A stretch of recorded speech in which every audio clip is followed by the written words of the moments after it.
Party के सांसद राघव चड्ढा को सस्पेंड कर दिया गया है। राघव चड्ढा पर फर्जी साइन करवाने का आरोप लगा था, जिसके बाद विशेषाधिकार समिति को यह मामला भेजा गया था। आम आदमी पार्टी के राघव चड्ढा ने गुरुवार को 5 राज्यसभा सांसदों के फर्जी हस्ताक्षर आरोपों को लेकर भारतीय जनता पार्टी पर निशाना साधा था। अपनी सफाई में चड्ढा ने बीजेपी को चुनौती दी कि वे उन्हें कागज का टुकड़ा दिखाएं, जहां वे नकली हस्ताक्षर का दावा कर रहे हैं।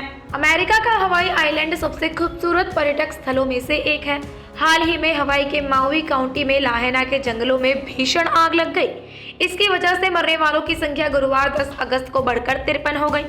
एएफपी की रिपोर्ट के मुताबिक माउई काउंटी के अधिकारियों ने बताया कि लाहेना के जंगलों में लगे भीषण आग की वजह से अकेले सिर्फ गुरुवार को 17 लोगों की मौत होने की पुष्टि की गई है। लाहेना के जंगलों की आग की तबाही में बचे जिंदा लोगों ने हादसे से जुड़ी दर्दनाक कहानियां बताई है। एक शख्स ने कहा कि कभी लाहेना साइड पर फ्लाईओवर एक रंगीन नजारों से भरा होता था, जो आज के वक्त में पूरी तरह से राख में बदल चुका है। फ्लाईओवर के हर एक ब्लॉक में जले हुए मलबे ही नजर आ रहे हैं, जहां तहां जली हुई नाव दिखाई पड़ रही है। कांग्रेस अध्यक्ष मल्लिकार्जुन खड़गे ने कहा, हम सभी इंडिया पार्टियों के लोग बाबा साहेब डॉक्टर अंबेडकर जी की प्रतिमा के पास इसलिए एकत्रित हुए हैं क्योंकि मोदी सरकार द्वारा संविधान की धज्जियां उड़ाई जा रही है। बीजेपी सरकार और खासकर मोदी जी संविधान के तहत सदन चलाना नहीं चाहते। जो बिजनेस एडवाइजरी कमेटी के रूल्स और रेगुलेशंस हैं, उसको अलग रख के वो हर सदस्य को धमकी दे रहे हैं। और ये पहली बार ऐसा हो रहा है कि हर सदस्य को सस्पेंड करके उसे प्रिविलेज कमेटी में भेजा जा रहा है। अहमदाबाद में एक ट्रक से मिनी ट्रक टकरा गया। हादसे में 10 लोगों की मौत हो गई। मिनी ट्रक में सवार सभी यात्री चोटीला धार्मिक स्थल से दर्शन करके लौट रहे थे। गुजरात के अहमदाबाद में एक और सड़क दुर्घटना की खबर सामने आ रही है। बताया जा रहा है कि यह दुर्घटना अहमदाबाद के बावला बागोदरा के पास घटी है। जानकारी के मुताबिक बावला बागोदरा के पास एक ट्रक को पीछे से एक मिनी ट्रक ने टक्कर मार दी। इस हादसे में 10 लोगों की मौके पर ही दर्दनाक मौत हो गई। स्थानीय लोगों ने बताया कि इस हादसे में कम से कम 3 लोग घायल भी हुए हैं। हादसे की वजह से इलाके में ट्रैफिक जाम भी हो गया। घटना की सूचना मिलते ही पुलिस मौके पर पहुंची। अहमदाबाद रेंज आईजी प्रेमवीर सिंह यादव ने यह जानकारी दी है। राष्ट्रीय राजधानी के नारायणा में गैस के रिसाव के बाद 23 स्कूली बच्चों की तबीयत बिगड़ गई, जिसके बाद उन्हें अस्पताल में भर्ती कराया गया है। शुक्रवार को दिल्ली मेयर शैली ओबरॉय ने ट्वीट कर इसकी जानकारी दी है। उन्होंने लिखा कि दिल्ली के नारायणा में रेलवे लाइन के पास एक नगरपालिका स्कूल में गैस रिसाव होने के बाद कम से कम 23 बच्चों को अस्पताल ले जाया गया। प्रभावित 8 बच्चों को आचार्य भिक्षु अस्पताल में भर्ती कराया गया। बाकी 15 बच्चों को राम मनोहर लोहिया अस्पताल में भर्ती कराया गया है, जहां मेडिकल टीमें उनके स्वास्थ्य पर कड़ी नजर रख रही हैं। उन्होंने बताया कि गैस लीकेज क्यों हुआ, कहां से हुआ, इस पर व्यापक जांच के निर्देश दिए जा चुके हैं।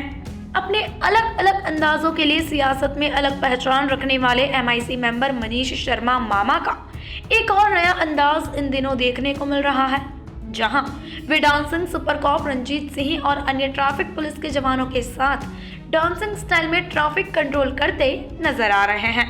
इतना ही नहीं, मनीष मामा ट्रैफिक पुलिस के अधिकारियों के साथ गाना भी गाते हैं और लोगों को ट्रैफिक के लिए जागरूक करते हैं। इधर लोगों को मनीष मामा का ये स्टाइल खूब पसंद आ रहा है, जहां लोग मनीष मामा के इस अंदाज को बेहद पसंद कर रहे हैं। पहले दिन ही छाया रजनीकांत का जादू, जेलर ने छापे 75 करोड़। बॉलीवुड सुपरस्टार रजनीकांत का जलवा ही है कुछ ऐसा।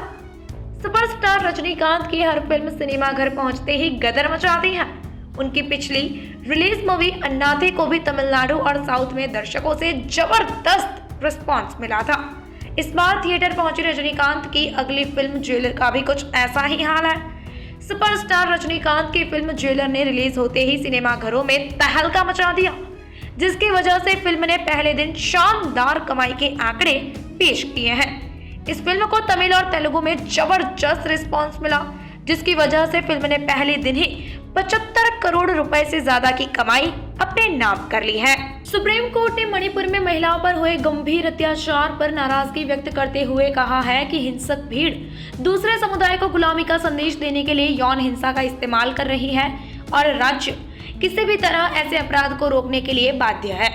इसके साथ ही देश की सर्वोच्च अदालत ने अपने द्वारा गठित हाई कोर्ट के रिटायर्ड जजों की 3 सदस्यीय समिति को आदेश दिया कि वो 4 मई से मणिपुर में महिलाओं के खिलाफ हुई हिंसक सभी घटनाओं की गहनता से जांच करें। चीफ जस्टिस डीवाई चंद्रचूड़ की अगुवाई वाली बेंच ने कहा कि महिलाओं का यौन शोषण, अपराधों और हिंसा का शिकार बनाना पूरी तरह से अस्वीकार्य है और यह गरिमा, व्यक्तिगत स्वतंत्रता और स्वायत्तता के संवैधानिक मूल्यों का गंभीर उल्लंघन है। उत्तर प्रदेश के नोएडा में शुक्रवार को भारतीय किसान यूनियन ने 10% लॉट और 64% अतिरिक्त मुआवजा सहित आबादी निस्तांतरण की मांग को लेकर विशाल ट्रैक्टर तिरंगा मार्च निकाला, जिसमें बड़ी संख्या में किसानों ने भाग लिया और ट्रैक्टर और बाइक पर तिरंगा लहराते हुए विशाल मार्च निकाला। हिमाचल प्रदेश में शुक्रवार को बड़ा हादसा हो गया। भूस्खलन की चपेट में आने से एक गाड़ी नदी में गिर गई, जिससे 7 लोगों की मौत हो गई, वहीं 4 लोग गंभीर रूप से घायल हो गए। अधिकारियों का कहना है कि चंबा जिले में भूस्खलन की चपेट में आने के बाद वाहन सियोल नदी में गिर गया। हादसे में 7 लोगों की मौत हो गई और 4 लोग घायल हो गए।